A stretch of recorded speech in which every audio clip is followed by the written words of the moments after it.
నమస్కారం. Welcome to I dream ధర్మ మార్గం విత్ విజిత కార్యక్రమానికి స్వాగతం. ప్రస్తుతం మనతో పాటు ఉన్నారు 109 బాబా సంత్ సదానందగిరి స్వామీజీ. ఇప్పుడు వారితో మాట్లాడి మరిన్ని విషయాలు తెలుసుకుందాం. మనకున్న సందేహాలన్నింటినీ కూడా నివృత్తి చేసుకునే ప్రయత్నం చేద్దాం. హరి ఓం స్వామీజీ. జై గురుదేవ్. స్వామీజీ, సృష్టి అసలు సృష్టి ఎలా ప్రారంభమైంది అంటే మనకిప్పుడున్న దేవుళ్ళందరూ కూడా సృష్టికి మనకు బ్రహ్మ విష్ణు మహేశ్వరుడు వీళ్ళే సృష్టి స్థితి లయకారకులు అంటాము. కానీ వీరికన్నా ముందర మళ్ళీ శక్తి ఉంది అని చెప్పి ఆవిడ ద్వారానే ఈ సృష్టి అంటాము. అసలు ఏంటి ఇది? ఎక్కడో ఏదో ఒక కన్ఫ్యూజన్ అనేది ఎప్పుడు ఉంటూనే ఉంటుంది. దానికి ఒక క్లారిటీ ఇవ్వండి స్వామీజీ. ఔం యస్యాద్విరతవక్రాద్యాః పారిషద్యాః పరస్యతతం విఘ్నం నిఘ్నంతి సతతం విశ్వశ్రేణం తమాశ్రయే. అంబ నవాంబుజోజ్వలకరాంబుజ శారదా చంద్రచంద్రికాడంబర చారుమూర్తి ప్రకటస్ఫురభూషణరత్నరోచిరాచుంబిత దిగ్విభాగ శృతిసూక్త విభక్త నిజ ప్రభావ భావాడంబర వీధి విస్తృత విహారీ మమ్మెల్లరున్ కృపచూడుము భారతి.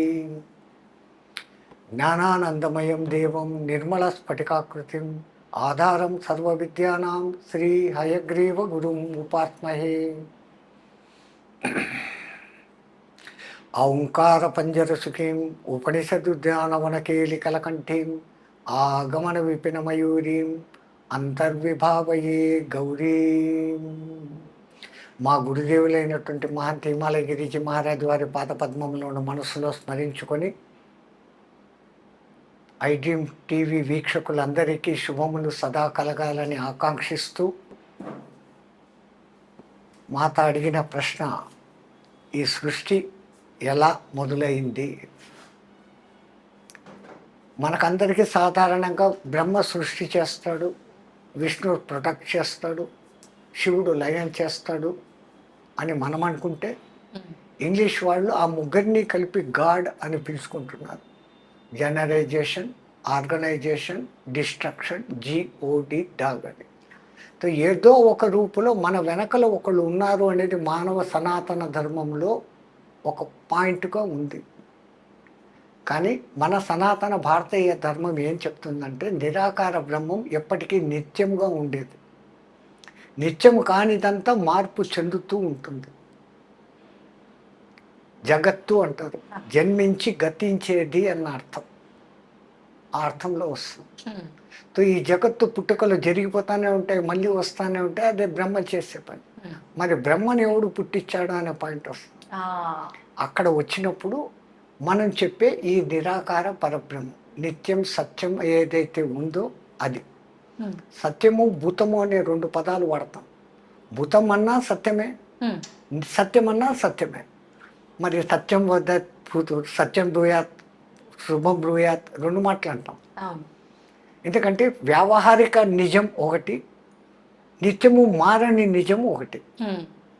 సూర్యుడు తూర్పున ఉదయిస్తున్నాడు, పాక్షిక సత్యం, అది నిజమే. కానీ పూర్తి సూర్యుడు ఎప్పుడూ ఉన్నాడు. మన భూమి తిరగడంతో రాత్రి పగలు మనకి ఏర్పడి ఆయన ఏదో పొడుస్తున్నాడు, అస్తమిస్తున్నాడు అని అనుకుంటాం. కానీ అది తాత్కాలికంగా నిజమే. ప్రతిరోజు సూర్యుడు పుడుతున్నాడు, ప్రతిరోజు సూర్యుడు అస్తమిస్తున్నాడు. దాని వెనకల అసలైన నిత్యం సత్యం అనేది ఏదంటే ఆయన నిత్యము వెలుగొందుతూనే ఉన్నాడు. ఈ గ్రహాలు తిరగడం మూలంగా ఈ మార్పులు జరుగుతుంది. సో అట్లాగానే ఈ మూడు తాత్కాలిక సత్యమైతే దీని వెనకల నిత్య సత్యమైనటువంటి పరబ్రహ్మం ఒకటి ఉంది అని అంటాం. ఏ సృష్టి లేని ఒక కాలమందు ఆయనలో ఒక్క సంకల్పం పుట్టింది. నేను అనేకమగుదును కాక ఏకానేకో హమస్మి అని ఒక్క సంకల్పం అనుకున్నప్పుడు ఈ కోటాను కోట్ల బ్రహ్మాండాలు ఒక్కొక్క బ్రహ్మాండానికి ఒక్కొక్క బ్రహ్మ విష్ణు మహేశ్వరుడుగా తయారైనారు. అటువంటి కోటాను కోట్ల బ్రహ్మాండాలలో ఒక్క బ్రహ్మాండం మనం చెప్పబడే ఇంగ్లీష్ వాడు చెప్పి మిల్కీ వే గెలాక్సీ. ఆ బ్రహ్మాండంలో ఒక సూర్యుడు, ఆ సూర్యుడు చుట్టూ నవగ్రహాలు. లివింగ్ పాయింట్ ఏరియా అని చెప్పేసి సైంటిస్టులు చెప్తాడు. సూర్యుడికి భూమికి ఇంత 150 కోట్ల కిలోమీటర్ల డిస్టెన్స్లో ఉన్నప్పుడు మాత్రమే జీవానికి ప్రారంభమని సైన్స్ ఉంటుంది. అవును. కానీ మన వాళ్ళు ప్రతి బ్రహ్మాండంలోనూ ఒక్కొక్క సూర్యుడు అన్ని ఉన్నాడు.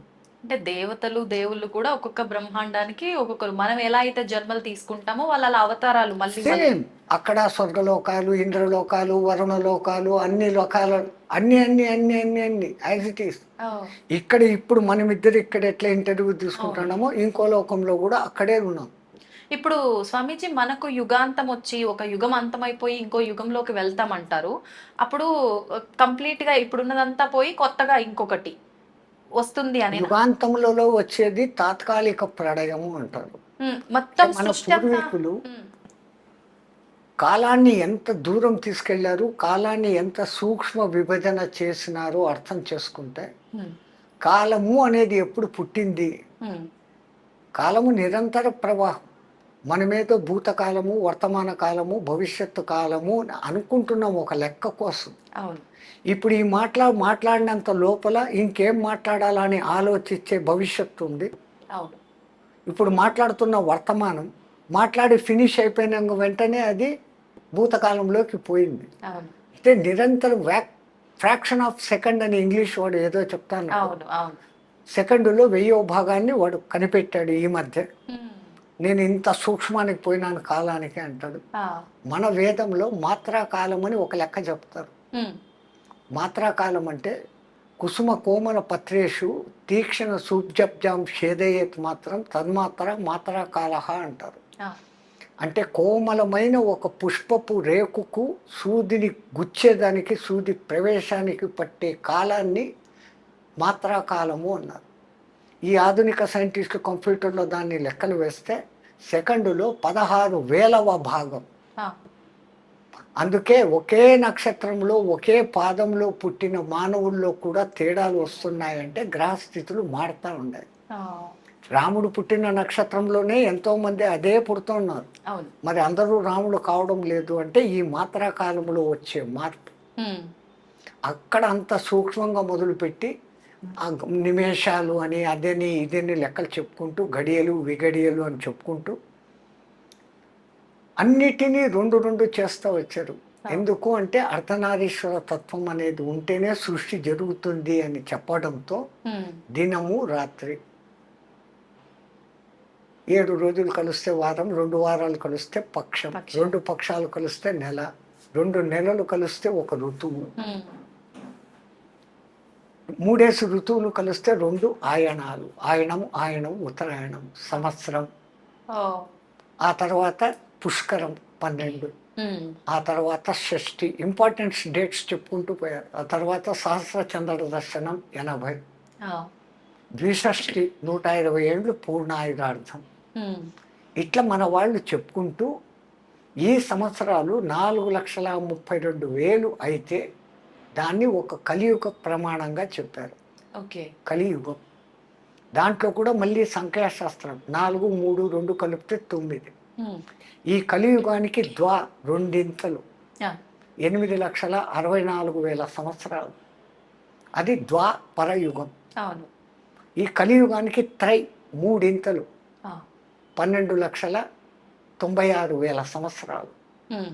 అది త్రేతాయుగం. ఈ కలియుగానికి హ్మ్. కృతయుగం. ఓకే. ఓకే. 17,28,000 సంవత్సరాలు. హ్మ్.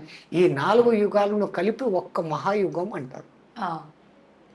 ఈ ఒక్క మహాయుగానికి మళ్ళీ టోటల్ చేస్తే ఆ! 43,20,000 సంవత్సరాలు. ఇట్లాంటి మహాయుగాలు 1000 అయితే బ్రహ్మదేవుడికి ఒక పగలు, 1000 అయితే బ్రహ్మదేవుడికి ఒక రాత్రి. వామ్మో! 1000 మహాయుగాలు కలిగిన తర్వాత బ్రహ్మదేవుడు విశ్రమించినప్పుడు హ్మ్. ఇంతవరకు జరిగిన ఈ సృష్టి అంతా ఆయనలోకి పోతుంది. ఆయనలోకి. మళ్ళీ ఉదయం తెల్లారిన తర్వాత హ్మ్. మళ్ళీ పైకి తీస్తాడు. ఆ! ఇంతకుముందు జన్మలో ఒక బంటుగా ఉన్నోడు ఈ జన్మలో రాదు. ఈ ఈ క్రియేషన్, ఆ! ఈ మార్పులు, వాడి కర్మలు, వాడు చేసిన ఉత్తమ సేవలను బట్టి ప్రమోషన్స్, డిప్రెషన్స్ అనేటి లెక్కన హ్మ్. వాళ్ళలో ఈ మార్పులు జరుగుతూ సృష్టి ఇట్లా అనంతంగా జరుగుతూ ఉంటుంది. హ్మ్. ఇట్లాంటి సృష్టి చేసే ఈ బ్రహ్మకు ఆ! ఒక్కరోజు ఇంత అయితే అటువంటి 365 రోజులు ఇంటూ 100 అయితే ఈ బ్రహ్మ కూడా పోతాడు. అప్పుడు ఆ బ్రహ్మ పోయినప్పుడు పెద్ద కల్పం, పెద్ద వినాశనము అంటారు. ఆహా. మళ్ళీ కొత్త బ్రహ్మ వస్తాడు. అందుకే భవిష్యత్తు బ్రహ్మ హనుమంతుల వారు అని ఇప్పుడే చెప్పి ఉన్నారు మన వాళ్ళు. అవును అవును, వాస్తవమేనా ఇట్లా ఈ స్వామీజీ? బ్రహ్మలు మారుతూ ఉంటారు. ఆ, ఇట్లా బ్రహ్మ మారితే అది విష్ణుదేవుడికి ఒక్క రోజు అంట. విష్ణుదేవుడికి ఒక్కరోజు. అట్లా శ్రీ మహావిష్ణువుకు ఒక్కరోజు ఇంటూ 365 ఇంటూ 100 వేస్తే ఉమ్, ఆ శ్రీ మహావిష్ణువు కూడా కరారవిందేన పదారవిందం ముఖారవిందేన వినివేశయంతం వటస్య పటస్య పుటేశయనం బాలముకుందం మనసాస్మరామేని బాలముకుందుడు అయిపోతాడంట. ఆ, ఆయన అట్లా బాలముకుందుడు అయితే ఉమ్, అది శివ పరమాత్మకు ఒక్క ఉచ్ఛ్వాస నిశ్వాస కాలం అంట. వామ్మో. అట్లా శివ పరమాత్మకు 21,600 హంస జపం జరిగిపోతే ఆయనకు ఒక్క రోజు. ఉమ్, అటువంటి రోజులు ఇంటూ 365 ఇంటూ 100 అయితే ఆ, ఆయన జగన్మాతలో కలిసిపోతాడంట. ఓ, అట్లా జగన్మాతలో కలిసిపోతే ఆ కాల సమయం ఉమ్, జగన్మాతకు ఒక్క రెప్పపాటు కాలం అంట. ఫ్రాక్షన్ ఆఫ్ మీరు సెకండ్. ఈ ఇంటూలు చేసుకుంటూ పోతే ఏ కంప్యూటర్లో పట్టదు, పట్టదు. కోట్ల పేజీల పుస్తకంలో సున్నాలు పెట్టుకుంటూ పోతే కూడా చేత కాదు. మన పూర్వీకులు ఆ, అనంత కాలాన్ని అట్లా చెప్పారు, సూక్ష్మ కాలాన్ని ఇట్లా చెప్పారు. ఉమ్, ఉమ్, అట్లా నేను ఏకానేకో హమస్మి అనుకున్న ఆ పరబ్రహ్మ ఒక్క లక్ష్యంతో ఈ సృష్టి ఏర్పడింది అని సనాతన ధర్మం వాళ్ళు చెప్తారు. ఈ ఆధునిక సైంటిస్టులు సూర్యుడు పుట్టడము, ఈ గెలాక్సీ పుట్టడము ఇదంతా 198 కోట్ల సంవత్సరాలు వాళ్ళకి వచ్చారు అప్రాక్సిమేట్లీ. ఆ, వాళ్ళ లెక్క మన లెక్క కరెక్టు అనే దానికి ఉమ్, మనము సంకల్పం చెప్పుకునేటప్పుడు ఆద్య బ్రహ్మ ద్వితీయ పరార్థే అంటాం. ఆ, అంటే ఇప్పుడున్నటువంటి బ్రహ్మ యొక్క 50 ఏళ్ళు నిండిపోయి 51వ బర్త్డే ఫస్ట్ డేట్లో ఉన్నాడు అని. ఉమ్, మరి ఇప్పుడు నేను చెప్పిన లెక్క ప్రకారము ఈ ఇన్ని లక్షల సంవత్సరాలన్నింటినీ కలుపుకుంటూ ఇంటూ 50 సంవత్సరాలు చేస్తే ఆ, అది 203 కోట్ల సంవత్సరాలకు వస్తుంది. అంటే ఈ సైంటిస్టులు చెప్తున్న దానికి అదికి ఒకటే. ఒకటే. ఎక్కడ తేడా అంటే ఉమ్, అంతా ఈ 198 ఏళ్ల క్రితం బిగ్ బ్యాంగ్ జరిగి ఆ, విశ్వం పెరిగినప్పుడు భూమి మీద ఏమీ లేదు, భూమి అగ్నిగోళం లాగా ఉండింది. ఉమ్, చల్లబడేదానికి కొన్ని కోట్ల సంవత్సరాలు అయింది. ఆ తర్వాత ఈ డైనోసారస్ అనేటివి వచ్చాయి, ఉమ్, అవి కూడా అంతరించిపోయినాయి, ఉల్కాపాతాలు జరిగి. ఆ, ఆ తర్వాత మళ్ళా ఎక్కడో నీళ్లలో ఒక చిన్న జీవం వచ్చింది, ఉమ్, అమీబా అనబడేటువంటి మొదటిది. ఆ, తర్వాతే ద్వికణ జీవిగా మారింది, ఏకకణ జీవి ద్వికణ జీవిగా మారింది, అది కూడా నీళ్ళలోనే. ఉమ్, ఇట్లా కణాలు పెరుగుతూ పెరుగుతూ పెరుగుతూ జల జీవాలు ఏర్పడ్డాయి. ఆ జలంలోనే ఉండకుండా మెల్లగా భూమి మీదకి రాను మొదలుపెట్టాయి. ఉమ్, నీళ్ళలోకి వస్తూ భూమిలోకి వస్తూ తిరుగుడుతూ ఉన్నాయి కొన్ని వేల సంవత్సరాలు. ఆ, మళ్ళీ కొన్ని వేల సంవత్సరాలకు నీళ్లను వదిలేసి భూమి మీదనే నివసిస్తున్నాయి. అవును. ఆ తర్వాత ఈ జంతు లక్షణాలను వదులుకుంటూ మెల్లగా మానవ లక్షణాలకు పుణికి పుచ్చుకున్నాయి. ఉమ్, తర్వాత జంతు లక్షణాలను పూర్తిగా వదిలేసి మానవుడిగా మారినాయి. ఆ, మానవుడు తెలివితేటలు పెంచుకున్నాడు, ఆయుధాలు కనిపెట్టినాడు, రాజ్యాలు ఏర్పాటు చేసుకున్నాడు. ఉమ్, ఆ తర్వాత అతని బ్రెయిన్ పూర్తిగా వికసించి అన్నిటి మీద కమాండ్ తీసుకున్న స్థాయికి వచ్చాడు అని సైంటిస్టులు అంటారు. ఓకే. మన సనాతన ధర్మంలో దశావతారాలు చెప్పారు. ఆ, దశావతారాలలో మొట్టమొదటి చేప, మత్స్యావతారం, అది నీళ్ళల్లో. అవును. రెండవ అవతారం కూర్మావతారం, నీళ్ళలోనూ ఉంటుంది, భూమి మీద ఉంటుంది. ఇలా ఉంటుంది. మూడవది నీళ్లను పూర్తిగా వదిలేసి భూమి మీదనే ఉండేది, వరాహ అవతారం. ఆ తర్వాత జంతు లక్షణాలను వదులుకుంటూ మానవ లక్షణాల్లోకి వస్తూ ఉంది, నారసింహ అవతారం. జంతువు నుంచి మనిషిగా డెవలప్. అవును.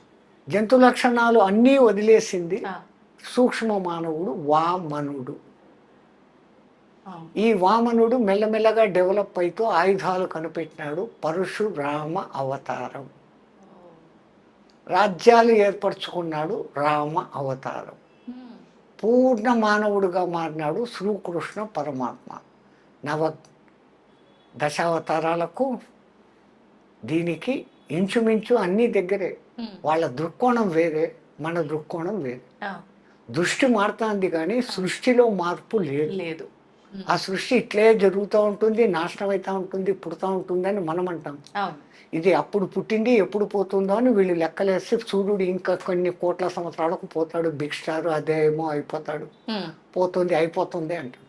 అయిపోతుంది మళ్ళా వస్తూనే ఉంటుంది. ఎందుకంటే ప్రతి గెలాక్సీకి మధ్యలో ఒక బ్లాక్ హోల్ అనేది ఉంది. ఈ గెలాక్సీలు అన్నిటికీ మధ్యలో అనంతమైన చీకటి ఉంది. అందుకే సైంటిస్టులు అంటారు కనపడేదంతా 5%, కనపడనిది అంతా 95% ఉంది అంటారు. దాన్ని బ్లాక్ మ్యాటర్ అంటారు. దాన్ని తెలుగులోకి ట్రాన్స్లేట్ చేస్తే కృష్ణ పదార్థం. కృష్ణ అని అనకూడదు. ఎందుకని అనకూడదు స్వామిజీ? ఇప్పుడు కృషివలుడు అంటారు మీరు, అక్కడ క్రూ అంటారు. అవును అవును. కృపాచార్యుడు క్రూ అంటున్నారు. కృషి చెయ్యండి అంటాం. అక్కడ ఏం వాడుతున్నారు? క్రూ అంటారు. కృతజ్ఞతలు అంటున్నారు. అప్పుడు క్రూ అంటాడు. కృతజ్ఞుడు వాడు అంటాడు. అక్కడ క్రూ వాడతాడు. మా కృష్ణుడి దగ్గరకు వచ్చేసరికి కృష్ణ అంటున్నారు కానీ కృష్ణ అనడం లేదు. వాస్తవానికి కృష్ణ కృష్ణ అన్నప్పుడు మన తృష్ణ తీర్చువాడు కృష్ణుడు. కృష్ అంటే అనంతము. ఆ అనంతాన్ని ఇచ్చువాడు కృష్ణ. అందుకే కృష్ణుని మనం ఆరాధించినప్పుడు ఆ పేరునన్నా సరిగ్గా ఉచ్చరిస్తే వాడు మన మాట వింటాడు. ఎంతసేపు కృష్ణ కృష్ణ అంటే నన్ను కాదులే ఎవడో కృష్ణ అని పిలుస్తున్నాడు, నన్ను పిలవడం లేదు అనుకుంటాడు. ఓకే స్వామీజీ, హనుమంతుల వారి విషయానికి వస్తే చాలా ఎక్కువగా ప్రాధాన్యత ఇస్తూ ఉంటారు హనుమంతుల వారికి ప్రతి విషయంలో కూడా. అసలు మామూలుగా రామాయణం విషయం చూసుకుంటే గనక మనకు ముందు నుంచి హనుమంతుల వారు రామాయణంలో ఉన్నట్టుగా మనకు చెప్పబడలేదు. కిష్కింద కాండ నుంచి హనుమంతుల వారు ఉన్నట్టుగా మనకు పురాణాలు చెప్తూ ఉన్నాయి, శాస్త్రాలు చెప్తూ ఉన్నాయి. మరి ఎందుకు ముందు నుంచి లేని ఒక క్యారెక్టర్ కి ఎందుకు అంత ప్రాధాన్యత అనేది నా క్వశ్చన్.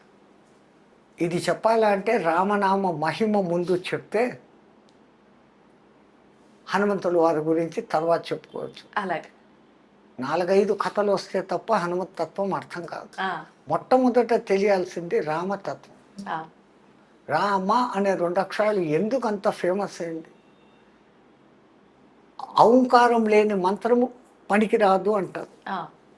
ఏ మంత్రానికైనా కానీ ఔంకారం ఉంటుంది. కానీ శ్రీరామచంద్రుడికి ఔంకారం అవసరం లేదు. జానకి రామ సీతారామ అంటామే కానీ ఔం శ్రీరామ అని అనం. శ్రీరామ అంటాం, ఔం రామ అని ఎవరు అనం. ఎందుకంటే ఆ ఏకాక్షరంగా మారుస్తే రామ్ అన్నప్పుడే దాంట్లో ఔం నిగుడీకృతంగా ఉంది. అన్నిటికీ మించి వైష్ణవులందరికీ గొప్ప మంత్రం ఓం నమో నారాయణాయ అష్టాక్షరి మంత్రం. నారాయణాయలో నుంచి రా తీసేసి చదవండి. నా ఆయనాయ, ఆయనాలే లేవు అన్నటువంటి భ్రష్ట మంత్రం వస్తుంది.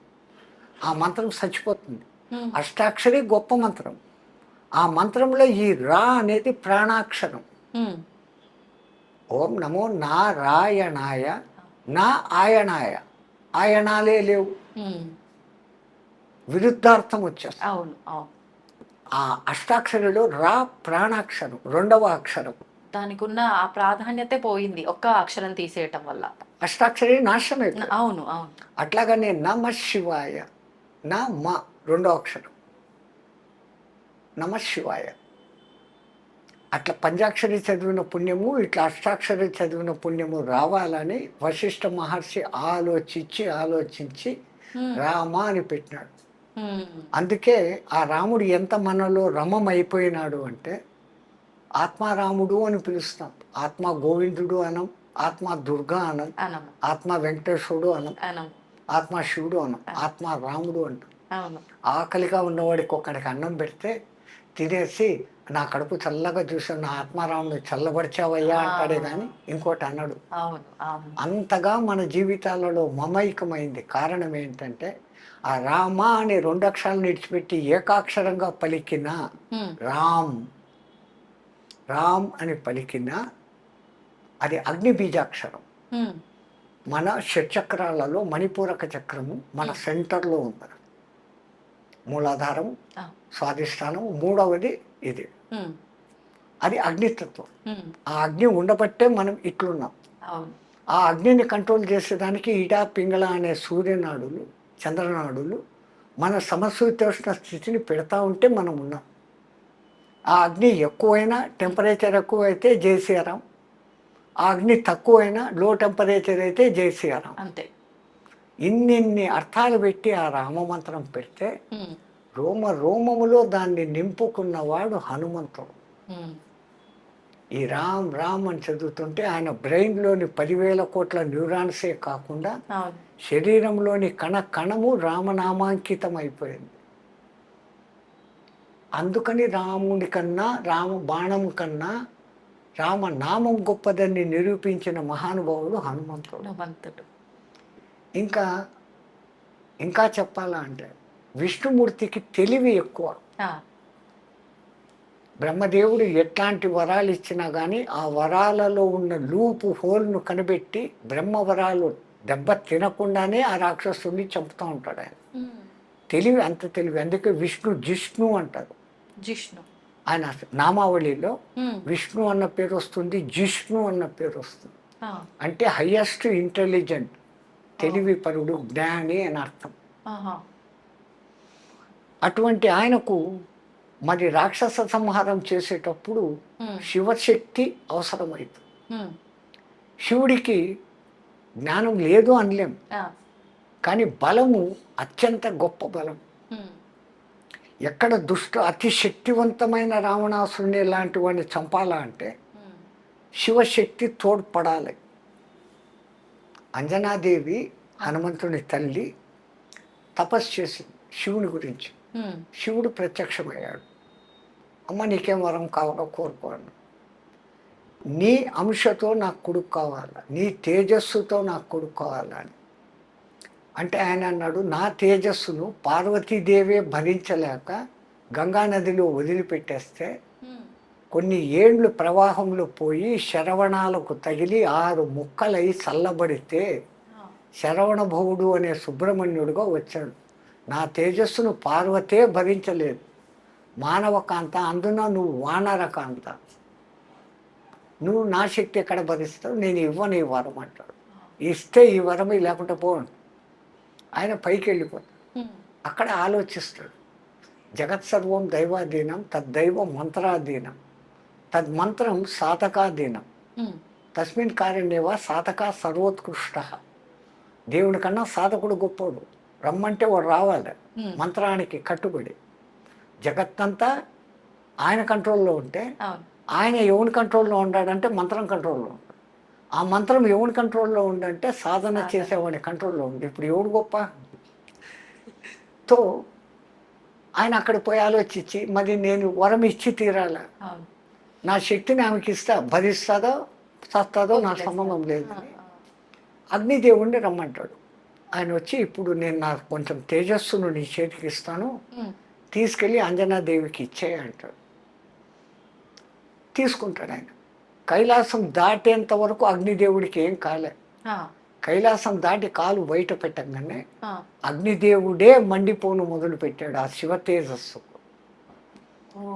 మనిషికి ఆపద వస్తే బంధువుల దగ్గరికి పోడు, ఆ. స్నేహితుల దగ్గరికి పోతాడు. బంధువుల దగ్గరికి పోతే ఆ బంధువులు ఏమంటారు, ఇంకా అప్పుడు చులకనగా అంతా మాట్లాడు. ఎగిరావు, ఇప్పుడు పోగొట్టుకొని మా దగ్గరికి వచ్చావా, కష్టం వస్తే మేమా అని ఎగతాళి చేస్తాడు. వాస్తవం. అదే స్నేహితుడైతే సాయమన్నా చేస్తాడు, స్వాంతన మాటలన్నా చెప్తాడు, కానీ గేలి చేయడు. ఉమ్. తో అగ్నిదేవునికి స్నేహితుడు గాలి. ఉమ్. వాయువు. ఎక్కడ వాళ్ళిద్దరు జంట పదం. ఆ. మంటలు ఎక్కడైనా మండినాయంటే గాలి వస్తే మంటలు ఇంకా ప్రేరేపిస్తాయి. అవును. అవును. ఆక్సిజన్, మంట మండాలా అంటే హైడ్రోజన్, దానికి పక్కన ఆక్సిజన్ ఉండాలి. ఉండాలి. హైడ్రోజన్ అగ్నిదేవుడు అయితే ఉమ్. పక్కన ఉండేవాడు వాయుదేవుడు వీడు. ఉమ్. తో ఆయన తలుచుకుంటాడు, ఏం నీ సమస్య అంటాడు. ఆ శివుడు నాకు ఈ డ్యూటీ పెట్టాడు, ఉమ్. నేను ఆంజనా దగ్గరికి పోయేంత లోపల నేను భస్మం అయిపోతాను, నన్ను కాపాడు అంటాడు. ఉమ్. ఆ తేజస్సు నా చేతికి అని హిమవత్ పర్వత సానువులలో బర్రు బర్రు బర్రు అని తిరుగుతాడు. ఉమ్. ఆ హిమాలయాల శీతలానికి ఆ శివతత్వ తేజస్సు శక్తి ఉష్ణత తగ్గుతుంది. ఆహా. ఆ తగ్గినప్పుడు అంజనాదేవి ఎప్పుడు ఇస్తావు శివ అని కూర్చొని ఉంది. ఆ, వాయుదేవుడు తెచ్చి ఇదమ్మా అని వేసాడు. ఎందుకని మనం వాయుపుత్రుడు అంటున్నాం. వెనకల కారణము ఆమె కోరిక శివుడు. శివుడు ఆ విధంగా హనుమంతుడుగా ఎందుకు పుట్టాల్సి వచ్చిందంటే దానికి ఇంకో కథ ఉంది. ఉమ్, రామాయణంలో ఈ కథలు రావు. అవును అవును. అన్ని పురాణాలు చదివితే తప్ప రామాయణం అర్థం కాదు. అందుకే వ్యాసుల వారికి రామాయణం ఎంత ఇష్టము అంటే రామాయణం వినా పురాణం పూర్ణం కాదు అని రాసేశాడు. ప్రతి పురాణంలోనూ రామాయణ కథ ఉంటుంది. ఉమ్, పురాణానికి కొన్ని లక్షణాలు ఉంటాయి. మన్వంతరము అది ఇది అనేసి ఆ, 6 లక్షణాలు ఉంటే దాని పురాణం. ఉమ్, 7వ ముఖ్య లక్షణం ఏంటంటే రామాయణ కథ లేకుండా పురాణం పూర్తి కాదు అని. ఆ, నవం ఎప్పుడు కొత్తగా ఉండేది అని పురాణాలకు పేరు. ఉమ్, మొదట 18, దానికి ఉప పురాణాలు 18, ఔపప పురాణాలు 18, 54 పురాణాలు ఉన్నాయి. ఆ, ఏ పురాణం అన్నా చదవండి, దాంట్లో రామకథ ఉంటుంది. ఉమ్, ఈ చిన్న చిన్న కథలు అక్కడ వస్తాయి. ఈ అంతా సమగ్రంగా చదివితే తప్ప రామాయణం అర్థం కాదు. అర్థం కాదు. ఒకానొక సమయంలో ఒక రాక్షసుడు శుంభాసురుడు అనేవాడు ఎవరో, ఉమ్, ఆడు కూడా తపస్సు చేసి చిరంజీవత్వం పొందాల. కానీ ఈ బ్రహ్మ చిరంజీవత్వం ఈడు. ఆ, ఎంత టెక్నికల్గా వరాలు అడిగినా కానీ ఆ జిష్ణు చంపేస్తాడు. ఉమ్, విష్ణుకు కూడా దొరకని లాజిక్ను మనం ఏదన్నా పట్టుకొని చిరంజీవత్వం సాధించాలా అని ఆలోచించి మనసులో ఒక థాట్ వస్తుంది. ఆ థాట్ పెట్టుకొని తపస్సు చేస్తాడు. ఆ, బ్రహ్మదేవుడు ప్రత్యక్షమవుతాడు.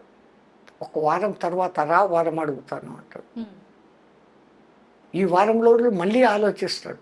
ఎటువంటి వరం అడిగితే విష్ణుమూర్తి కూడా నన్ను చంపలేడు.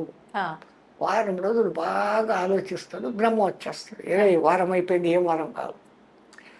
ఏం లేదు, నా చేతిలో కత్తి ఉండి ఆ, ఆ కత్తితో నాకే గాయం అయితే నేను చావాలి, లేకపోతే నేను చావకూడదు. బ్రహ్మ ఓరి పిచ్చోడా, ఇది ఎక్కడ వరంరా? ఉమ్, ఇన్నాళ్ళు తపస్సు చేసి వారం టైం అడిగి అవును. ఇంత పిచ్చి ప్రశ్న, ఏ పిచ్చిదో మంచిదో నాకు ఈ వరమే అన్న. ఆయన ఏమనుకోకుండా తదాస్తు అని వెళ్ళిపోయాడు. ఆ, బ్రహ్మ అటు పోంగానే వీడు ఇంకా నా జీవితంలో నేను కత్తిని ముట్టనుగాక అని ధారగా వదిలినాడు. ధారగా వదిలితే ఇంకా మళ్ళీ తిరిగి తీసుకోవడం ఉండదు. Okay okay. ధార అనేది ధార పోయడం. ఆహాహా. మనం కూడా అంటాం, నీదంతా నాకు ధార పోయని ఊరికే అంటాం. అవునవును. ధార పొయ్యాల. ధార అంటే నీటి ధార. Okay okay. అందుకే బలిచక్రవర్తి వామనుడు వచ్చినప్పుడు ఉమ్, నీకేం కావాలా అడుగు అంటాడు. ఆ, ఒక్క అడుగు అడగను, 3 అడుగులు అడుగుతాను అంటాడు. మీ తెలుగులో చమత్కారం ఇదే. అడుగు అంటే అడుగులు అన్న అర్థం ఉంది. అవును. పూచో, ఆ, హిందీలో మేము పూచో అంటాం. అవును. ఈ తెలుగులో ఈ అర్థం ఉంది. నీకేం కావాలో అడుగు అంటే ఒక్క అడుగు అడగను, 3 అడుగులు కోరికలు కోరుతాను అన్నాడు. ఆ, అడుగు అడగడం అంటే కోరిక. అంతే. చలో మాంగ్లే అన్నాడు. మరి ఇచ్చేటప్పుడు నాకు ఉమ్, నేను అడిగింది నాకు ధార పోసి అన్నాడు. ఆ, అంటే ఇంకా నేను మాట తప్పను, తప్పను. ఇంకా ఇస్తాను అని. ఉమ్, ఆ ధార పోసేటప్పుడు శుక్రాచార్యుడు అడ్డం వస్తాడు.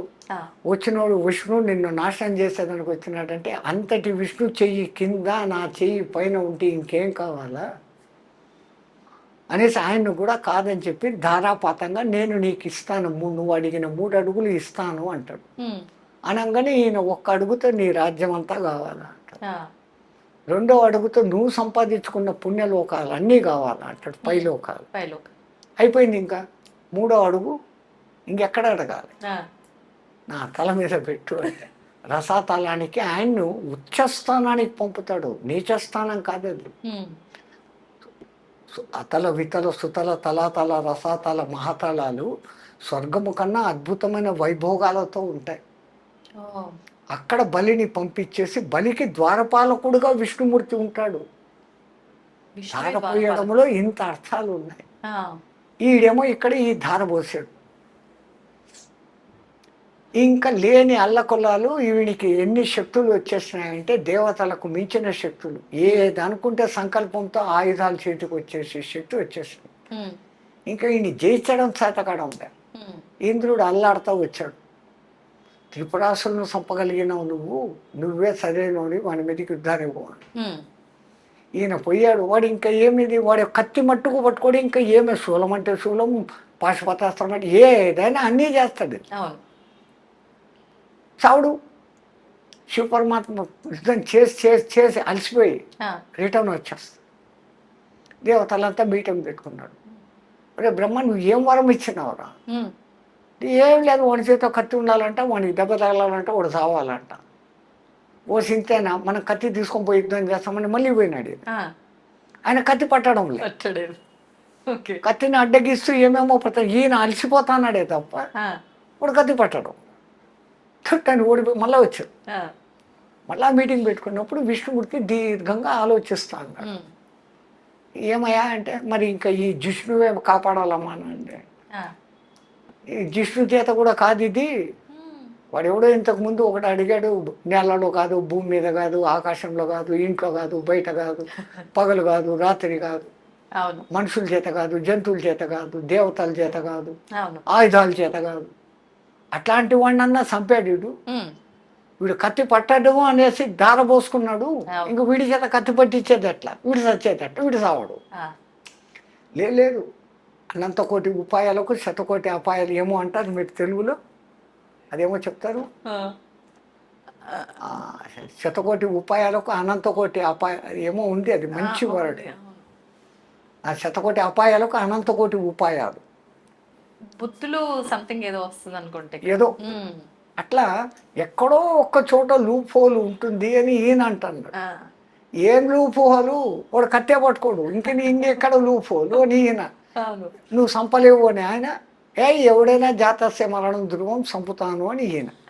వీళ్ళిద్దరి మధ్య కొంచెం పట్టుదల పెరిగిపోయింది. శివపరమాత్మ, నువ్వు సంపకపోతే ఏం చేస్తావు అన్నాడు. ఒక జన్మ నీకు నేను ఊడిగం చేస్తాను అన్నాడు. ఒక జన్మ అంతా. విష్ణుదేవుడు, నేను ఒకవేళ సంపేసి వస్తే నువ్వేం చేస్తావు? నేను నీకు ఒక జన్మ ఊడిగం చేస్తాను. రైట్, ఈ మాటలైంది. విష్ణుమూర్తికి ఒక ఐడియా ఫ్లాష్ అయింది. ఆయన పోయాడు యుద్ధానికి. కొన్ని రోజులు కావలసి కాలే ఆ ఆయుధాలతో ఈ ఆయుధాలతో వాని రహస్యం తెలిసినా యుద్ధం చేసినాడు. చేసి ఒరే అలసిపోయినా అన్నాడు. మధుకైటబులను చంపేటప్పుడు ఏ తెలివి వాడినాడో ఆ తెలివి వాడినాడు. మధుకైటబులతో కూడా యుద్ధం చేసి, మీరు ఇంత పరాక్రమవంతులుగా చచ్చేటట్లు లేరు, మీకు వరం ఇస్తాను అన్నాడు. వాళ్ళు అహంకారంతో, మాకు నువ్వేం వరం ఇచ్చేది, మేమే నీకు వరం ఇస్తాం, కోరుకో అన్నాడు. మాట తప్పదు కదా అన్నాడు. తప్పము అన్నాడు. అట్లయితే నేను కోరుకునే వరం నా చేత మీరు సావండి అన్నాడు.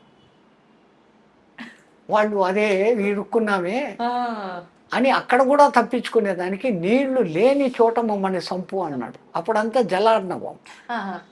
అప్పుడు విష్ణుమూర్తి తన ఊరువులను విపరీతంగా పెంచుతాడు. ఇప్పుడు ఈ ఊరువుల మీద నీళ్లు లేవు, వీళ్ళకి రండి అంటాడు. వాడు వచ్చి తలకాయలు ఇస్తారు, చంపేస్తాడు. విష్ణుమూర్తిని అందుకే జిష్ణు అంటారు. వాడు ఎంత ఇంటెలిజెంట్, ఇంకోటి లేడు. లాయర్లో ఒక సూపర్ లాయర్. తో అలసిపోయినాను, కూర్చొని మాట్లాడుకుంటాం రా. అవురా, నేను ఏ ఆయుధం చెప్తే ఆయుధం తీసేస్తాడో, ఎక్కడి నుంచి వచ్చిందంటే నా శక్తి నాకుంది లేదు. అయినా అన్ని ఆయుధాలు వాడినా కానీ నా దగ్గర ఉన్న అస్సలు మెయిన్ ఆయుధాలు వాళ్ళే ఇంతవరకు అన్నాడు. ఇంకా ఏముండే నీ దగ్గర? ఇది సుదర్శన చక్రం 1000 అంచులు ఉండేది అన్న. ఇది మహాసుదర్శనం అని వాడు 10,000 అంచుల సుదర్శనం బయటికి తీసినాడు. చూ అనేసి దాన్ని అక్కడ పక్కన పెట్టి టెక్నిక్ అదే. మళ్ళీ ఇది పాంచజన్యము. ఈ శంకు ధ్వని వింటేనే ఎంతో దూరం పోతారా. ఇది మహాశంఖం అని చెప్పి వాడు ఇంత పెద్ద శంఖం తీసినాడు. పోటీగా ఇది కౌమోదికం రా అన్నాడు. వాడు వెంటనే ఇది మహాకౌమోదికం అని ఇంత పెద్ద గద తీసినాడు. వీడు లైన్లో పడుతున్నాడు అనుకుని ఇది షార్జరం అనే ధనుస్సురా అన్నాడు. ఇది మహాషార్జరము అన్నాడు. వాడు ఇంకా లైన్లో పడిపోయినాడు. ఇది నందకమురా అన్నాడు.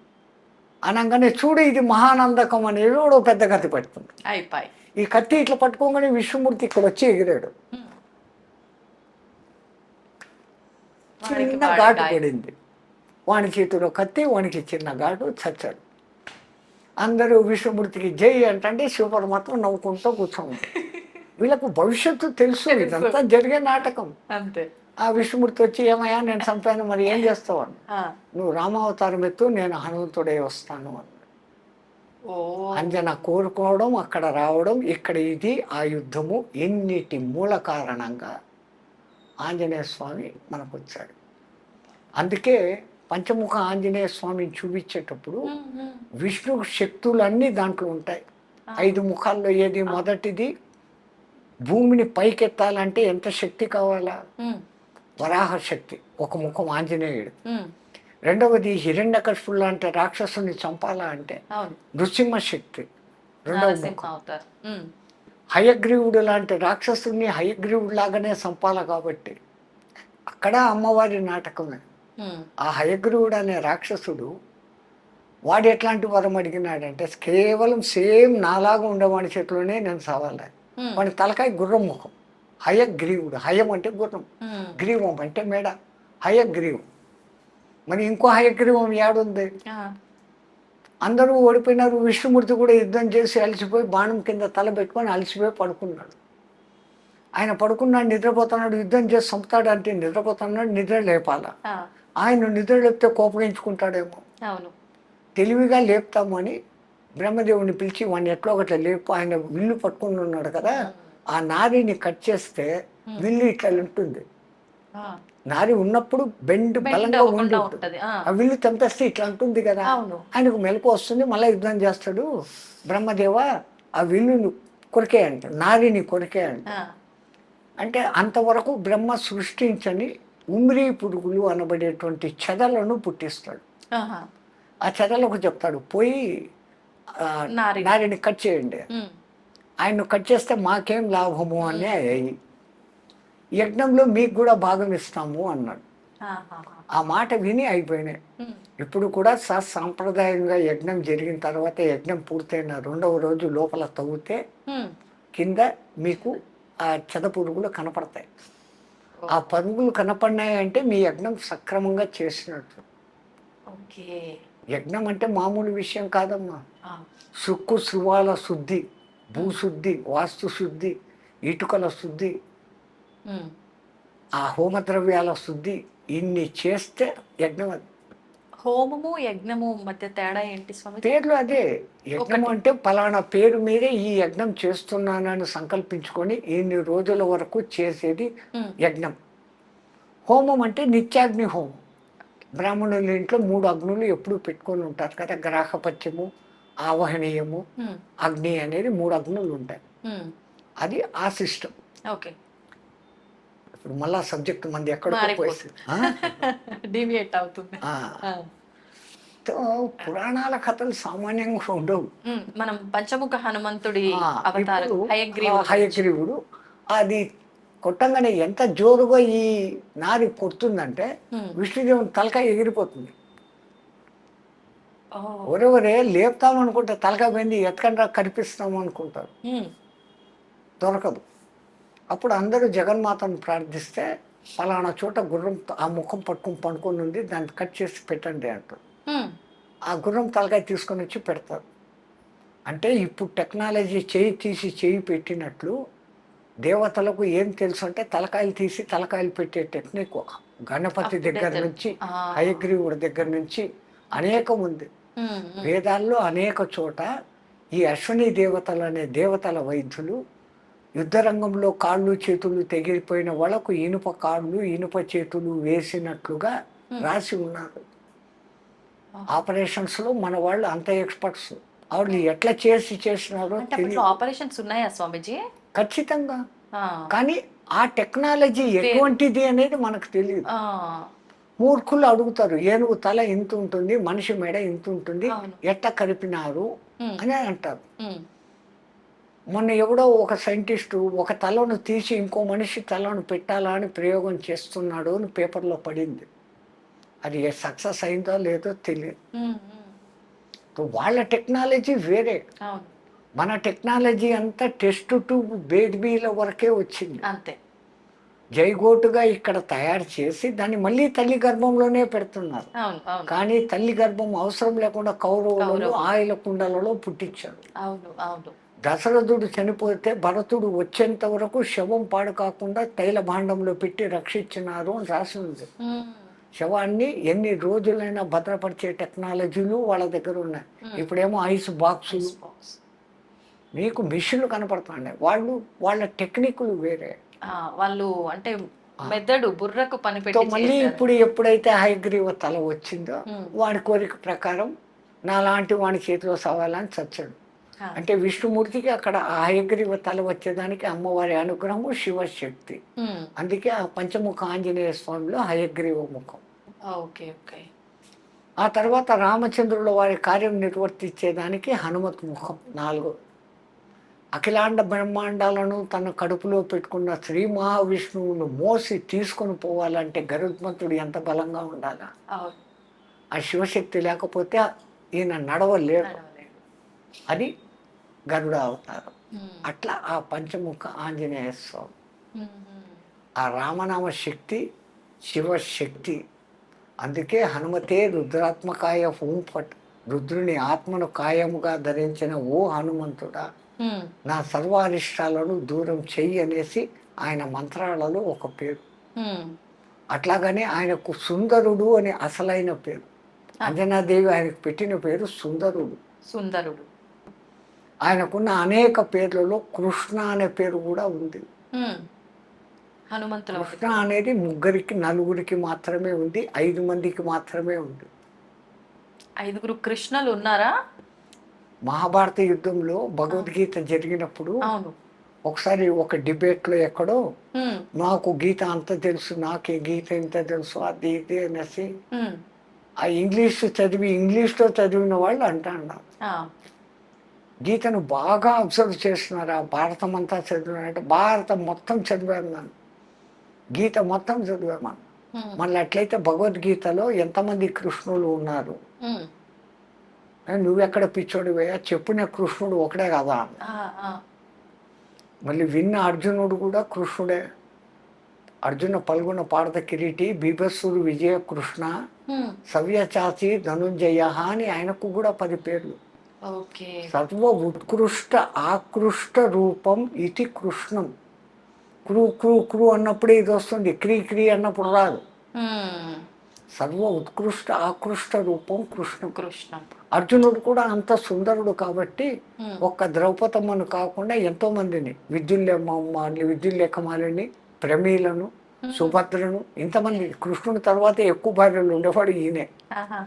ఎందుకంటే ఆ ఆకృష్ట రూపం. అంటే ఇప్పుడు చెప్పే కృష్ణుడు ఒకడు, వినే కృష్ణుడు ఒకడు, ఇంకా ఇంకో కృష్ణుడు జెండాపై కపిరాజు హనుమంతుడు, ఆయనకు కూడా కృష్ణ అనే పేరు. 3 4వ వాడు అసలు ఈ కురుక్షేత్ర సంపాదన యుద్ధం రావడానికి మూల కారణం ద్రౌపది. ద్రుపదరాజు కూతురు కాబట్టి ద్రౌపది, పాంచాల దేశపు రాకుమారి కాబట్టి పాంచాలి. కానీ యజ్ఞ సంభవ యజ్ఞ వేదికలో నుంచి బయటకు వచ్చినప్పుడు అగ్నిదేవుడు ఆమెకు పెట్టిన పేరు ఈమె కృష్ణ అన్నాడు. అది 4. ఇంకొకరు 5వవాడు రాసిన వ్యాసుడు. వ్యాసుడు అసలు పేరు కాదు, కృష్ణ ద్వైపాయనుడు. పరాశరుడు సత్యవతినితో పోయి ఇది మంచి ముహూర్తము, ఈ సమయంలో ఈ గర్భధానం చేస్తే పుట్టాల్సిన వాడు పుడతాడు అని కనుక్కొని పరాశర మహర్షి అంటే, అయ్యా నేను కన్యను, ఇది పగలు, ఆ పక్క ఈ పక్క వాళ్ళు చూస్తా అన్నారు అంటే ఆయన అప్పటికప్పుడు తన తపోశక్తితో చీకటిని పుట్టిస్తాడు. కృష్ణ ద్వైపాయనం, 2 ఒడ్డుల మధ్య పుట్టినవాడు కృష్ణ ద్వైపాయనుడు. ఆయన పూనుకొని వేదాలను, ఏకంగా ఉన్న వేదాన్ని 4గా వ్యాసము విభజించాడు, వ్యాప్తం చేశాడు. కాబట్టి వ్యాసుడు అంటాం. అసలు పేరు కృష్ణ ద్వైపాయ. 5 మంది కృష్ణుడు. మనం రామాయణం నుంచి భారతానికి వచ్చాము. ఇప్పుడు హనుమంతుల వారు గురించి మాట్లాడుతున్నాం కాబట్టి స్వామీజీ, హనుమంతుల వారి జననం కూడా 2 సార్లు జరిగిందా? ఒకసారి మూర్ఛిల్లి పడిపోవటము ఏదో జరిగింది అని చెప్పి, మళ్ళీ అప్పుడు ఆయన మూర్ఛిల్లితే బయటకు వస్తే 2వ జననం కాదు. జరిగింది ఏంటంటే సూర్యుని పండు అనుకుని పైకి ఎగిరినప్పుడు ఇంద్రుడు వజ్రాయుధం వేశాడు. ఉమ్, వజ్రాయుధం దెబ్బకు ఎవరైనా సస్తారు. ఆ, కానీ ఇంద్రుడు వజ్రాయుధం వేయడంలో ఎందుకు కారణం అంటే ఈయన కారణ జన్ముడు. ఆ, ఈయన హనుమలు బాగుంటే ఉమ్, వేదాన్ని బాగా పలకగలడు.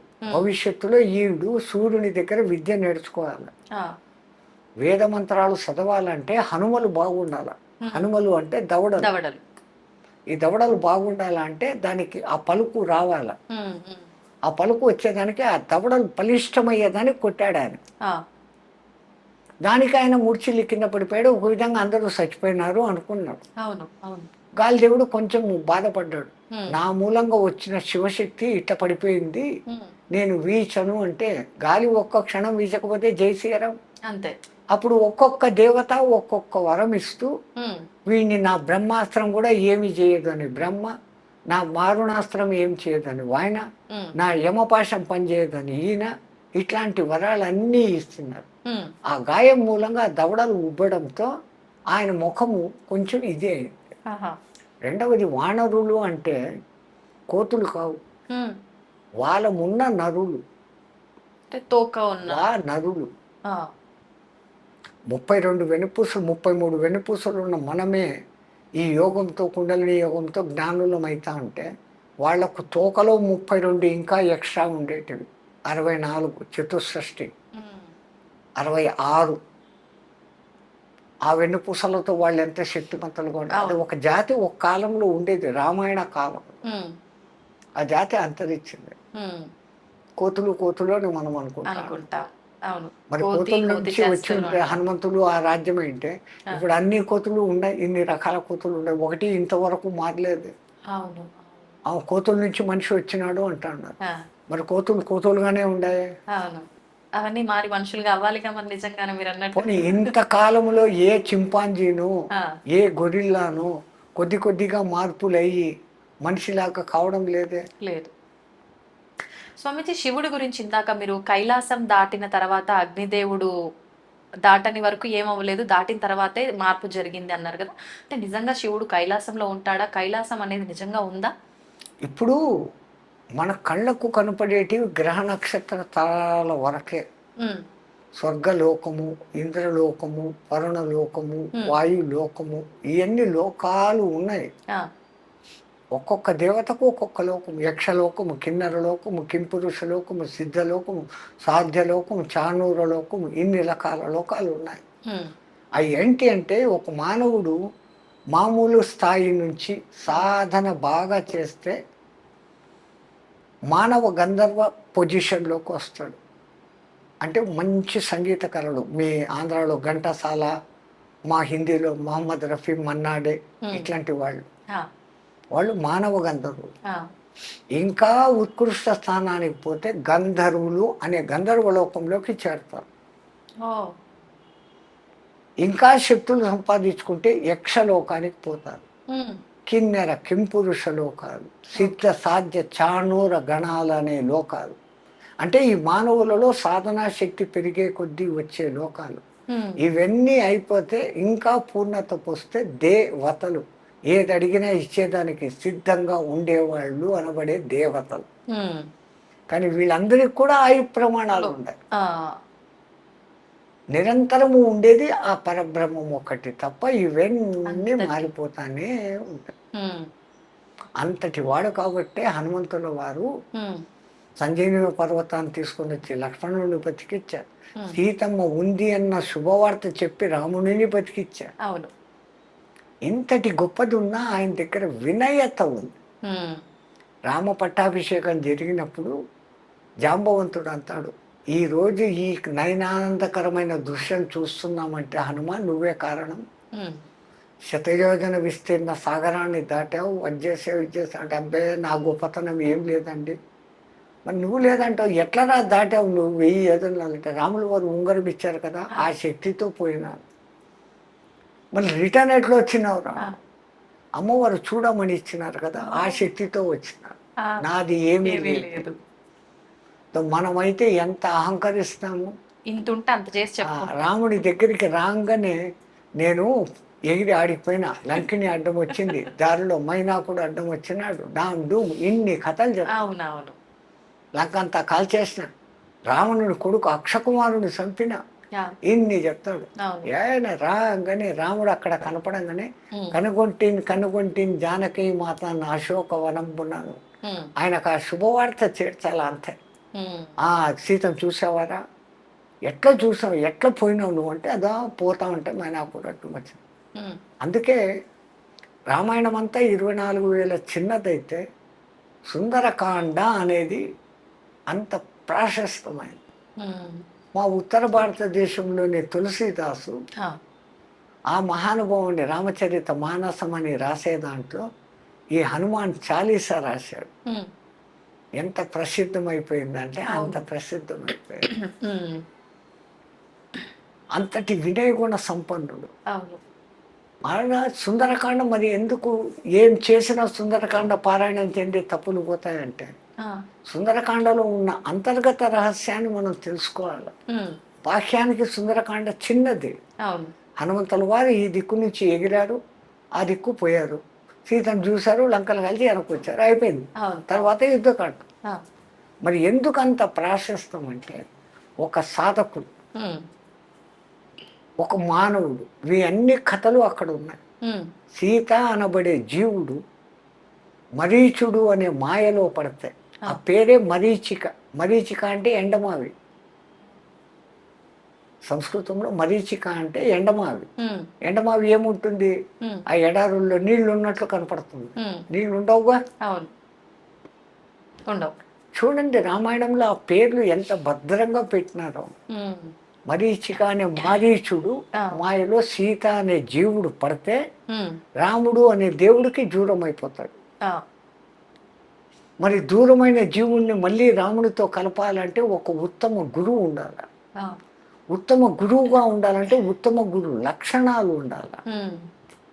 హనుమంతుడు ఈ పక్క నుంచి ఆ పక్కకు ఎగిరేటప్పుడు ముందు అడ్డం వచ్చినోడు మైనాకుడు. మైనాకు. ఆయన వచ్చి మీ తండ్రి రక్షించబట్టి నా రెక్కలు మిగిలి ఉన్నాయి, ఉమ్. లేకుంటే ఆ ఇంద్రుడు మొత్తం అందరి మా కులమ్మ వాళ్ళందరి రెక్కలు పగలగొట్టేశాడు. అవును.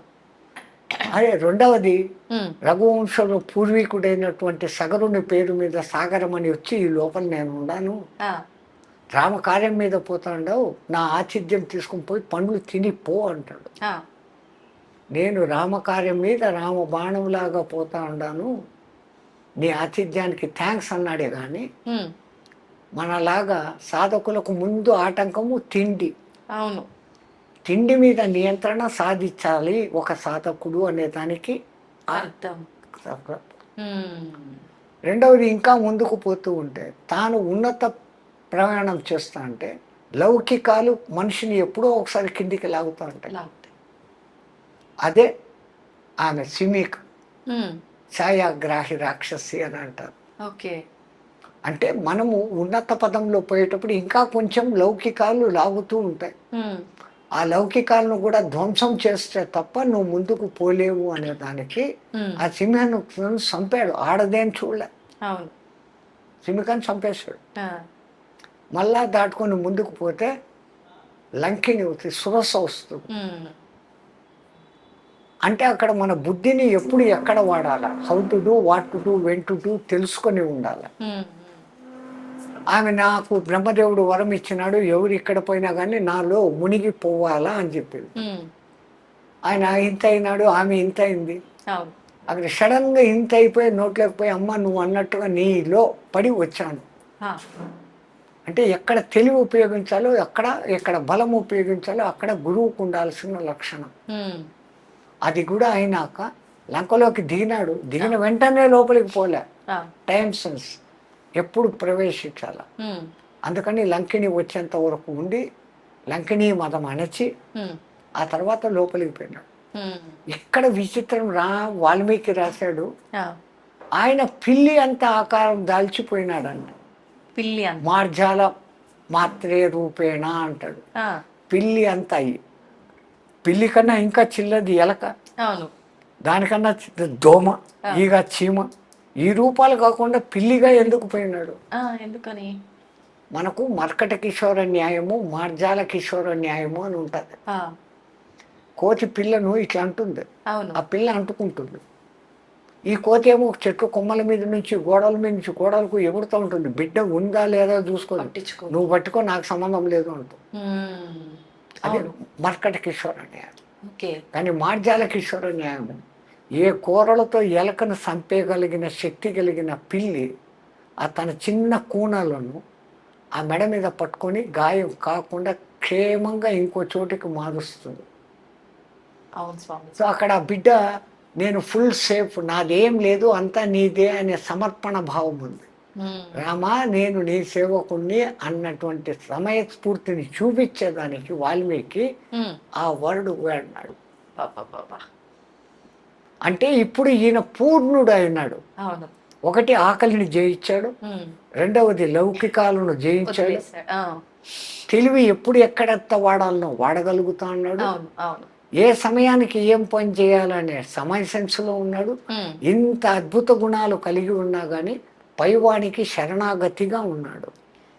ఇంత ఉండబట్టి గురువు తత్వాన్ని పొంది అవును. అంతవరకు భ్రమలో ఉన్న సీత దగ్గర అనబడే జీవుని దగ్గరికి వెళ్ళి, ఓరి జీవుడా ఆ మాయలో నుంచి బయటికి రా, రాముడు ఉన్నాడు, నిన్ను నేను కలుపుతాను అని స్వాంతని ఇచ్చినాడు.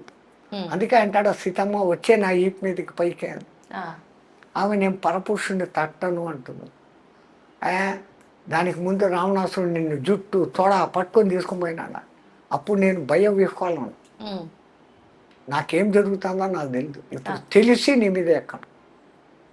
ఒకవేళ ఎక్కినాను, తీసుకుని పోయేటప్పుడు మళ్ళీ ఈ రాక్షసులు మధ్యలో వస్తాయి, నన్ను రక్షిస్తావా వాళ్ళతో యుద్ధం చేస్తావా, ఇవన్నీ అడగడాలు. అవును. అవును. నిజానికి ఆమె వాడిని పుత్రునిగా అనుకుంది. ఈయన పిచ్చి పని చేసి లంకనంతా కాల్చేసి, ఏదో ఇంత చేసి సీతను కనిపెట్టి లంకంతా కాల్చేసిన, సీత కూడా చచ్చిపోయింది అన్నమాట. సీత ఉన్న చోట అగ్ని ఏం చేస్తుంది? సీతే స్వయం అగ్ని, సీత మండదు. అందుకని ఆమె అక్కడ ఉన్నాక ఇంత చేసినావు, నీకు చిరంజీవత్వం వచ్చు కాక, అష్టసిద్ధి నవనిధికే దాత ఐసవర దీన జానకి మాత. జానకి మాత ఆయనకు అష్టసిద్ధులను కలిగింపజేస్తుంది. సుందరకాండలో ఇంతటి పరమాద్భుత రహస్యం బట్టి రాముడి కన్నా రామశక్తి గొప్పది అని ఆ హనుమంతుడు నిరూపించిన కారణం చేత ప్రతి రామాలయంలోనూ పూజలు అందుకుంటాడు. అవును. ఆయనకు అంటూ విశేషమైన ఆలయాలు ఉంటాయి. ప్రథమంగా రామ దర్శనం కాదు చేసుకోవాల్సింది. హనుమాన్ గడి అనేటువంటి ఆ కొండ మీద ఉన్న హనుమంతుడిని ముందు దర్శనం చేసుకోవాలి. అయోధ్య వెళ్తే, తిరుపతి వెళితే ఎట్లాగైతే మీరు వరాహస్వామి దర్శనం చేసుకునే పోతారు, అయోధ్యకు పోతే ఇప్పుడు బాలరాముని కన్నా ముందు పోయి చూడాల్సింది ఆయన. ఆ హనుమంతుడిని చూసి ఆయన అనుగ్రహంతో అయ్యా రాముల వారి దగ్గరికి పోతానని పోవాలి. నాకు తెలిసిన రామ